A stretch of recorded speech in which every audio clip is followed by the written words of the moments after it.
You searched how to buy shares of Orion Oyj Class B, ticker ORNBV.HE, a Finnish pharmaceutical company listed on CBOE EU.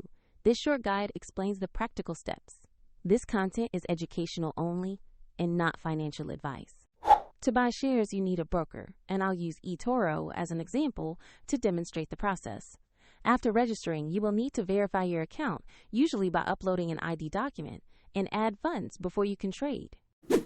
Use the platform search box and type in the ticker ORNBV.HE to find Orion Oyj Class B. Select the matching listing to ensure you have the correct stock. Open the stock page to review basic company information and the price chart for context. Confirm the issuer name, market listing on CBOE EU, and the ORNBV.HE ticker before proceeding.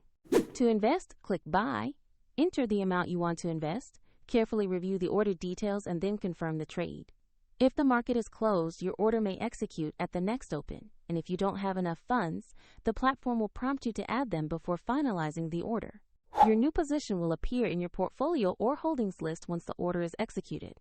Find the example link to eToro in the description below.